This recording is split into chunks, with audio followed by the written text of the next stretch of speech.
I first just want to begin with a news alert. Guess what? Joe Biden is not the president anymore. So maybe we can move on. Maybe we can move into the present because it seems like we are living in the past. And listen, these are not the good old days, like you used to sit around and your grandparents would talk to you about what used to happen. What we need to be talking about is how we are going to legislate because I think that some of my colleagues have confused what our jobs are. And I If you get that we're enjoyed this sitting in breakdown, judiciary. make sure to like, share, and stick around for more simple and dramatic retellings of big political and celebrity moments. And so it may seem as if we are here to be litigators, but we are here to be legislators, which means that we are supposed to be writing laws, not trying to have our own trials and determine whether or not something is true or not, or whatever the case is, or who should be sued, who shouldn't be sued. All I know is that a great American hero, a good senator out of New Jersey, said something to the effect yesterday as he was shattering the record for holding the floor, a record that had been held by another racist You won't in believe this the heated country. exchange that happened in this meeting. It started off calm, but quickly turned into a serious reality check. Let's break it down step by step. As he shattered that, he said something about the fact that this should not be about left versus right. It should be about right versus wrong. And I am going to tell you that I want us to focus on right versus wrong. The reason that we are struggling right now in this country as it relates to people not trusting agencies, honestly, a lot of it is because of elected leaders. Let me tell you, one of the things that the chairman and I actually agree upon, we don't agree on a lot, is that we both know that there has been a sharp incline as it relates to threats upon our lives.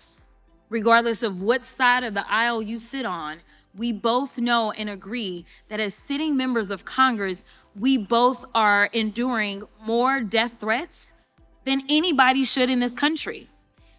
And I believe that it is because of the divisive rhetoric and it is because of the selective enforcement of things. And so when we have, and I'm gonna be clear because I had remarks and I'm going a whole other way. To have the sitting attorney general go on, and I'm gonna call it faux news. I know some of y'all love it, but it's fake to me. To have her go on Fox News and to then decide that she wanted to send a threat to me, it was wrong.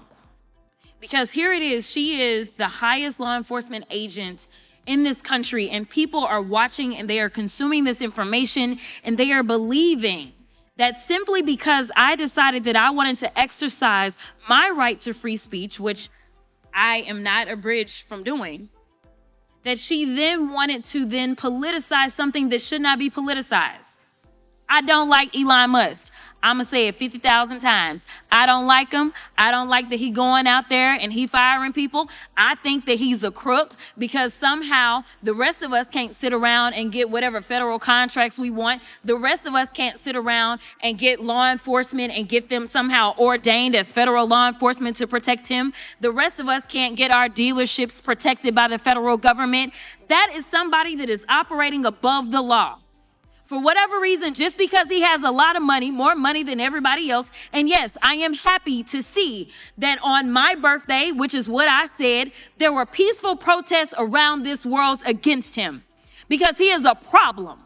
And so you never should have somebody that is sitting that high and is going to sit up here and threaten a sitting member of Congress when she knew good and well, if she watched the entire thing, that I specifically told protesters to make sure you consult with lawyers, just like I've told protesters over and over and over in the history of me advising people to go out and exercise their constitutional right.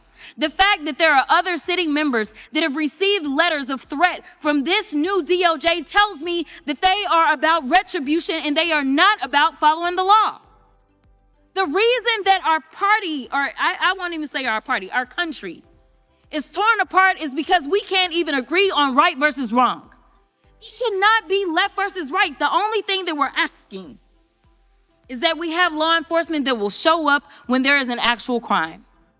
If somebody calls and says, hey, I need you to investigate this cyber crime, or I need you to investigate this child pornography, or I need you to investigate this robbery, then we want somebody to show up, and we don't want them to look at us and act as if just because I'm black or because I'm woman, that I am not worthy of having that case investigated, because we have an administration that is continuously railing against diversity, equity, and inclusion. Or we don't need people that show up that feel like diversity should not be valued. That is why we should have somebody that may show up and looks like me. The final thing that I'll say, because you've been gracious, is this. When I first became a public defender, I had no criminal defense experience. And I walked in and I told my boss, Charlie, I said, listen, you should hire me. He said, why? I said, because I'm black. Charlie looked at me like I was crazy.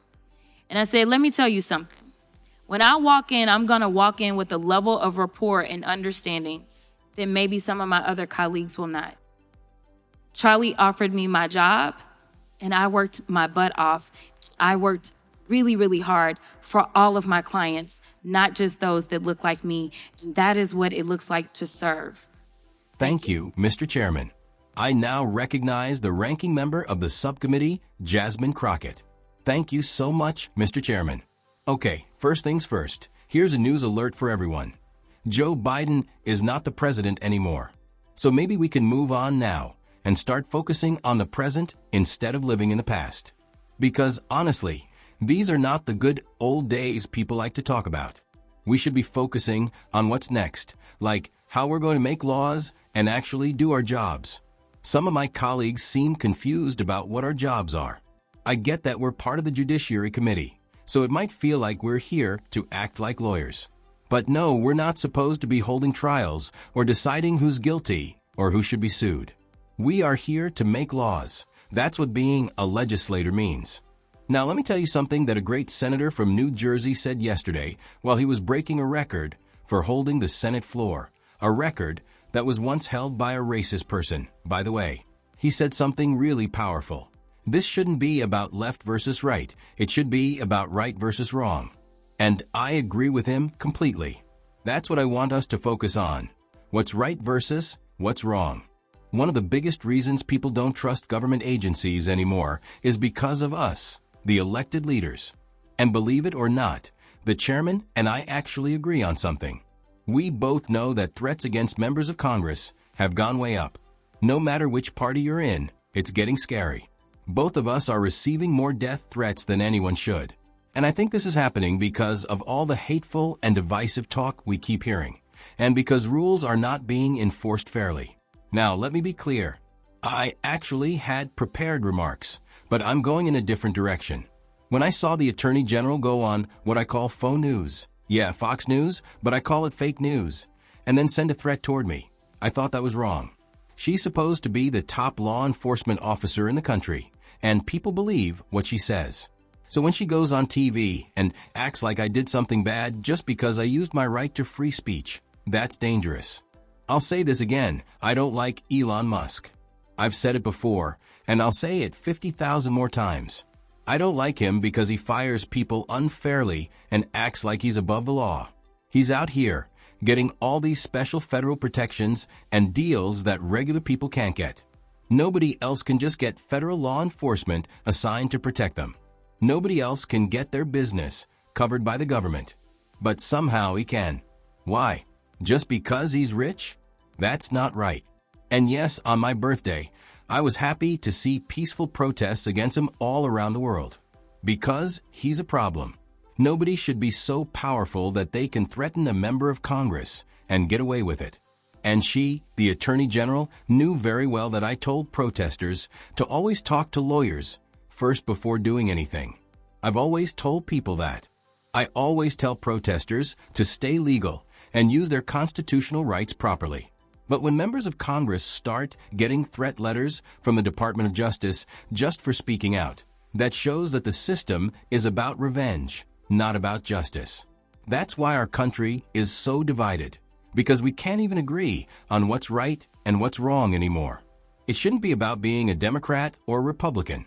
We just want law enforcement to do their jobs, to show up when there's an actual crime.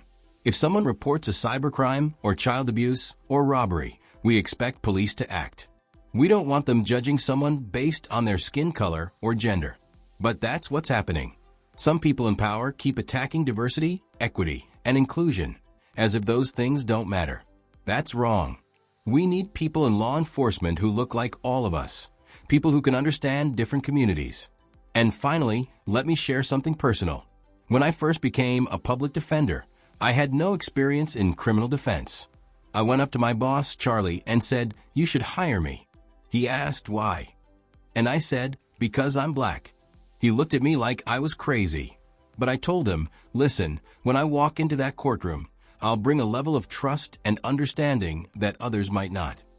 Charlie hired me, and I worked so hard for every client, not just the ones who looked like me. And that's what real service looks like. Thank you.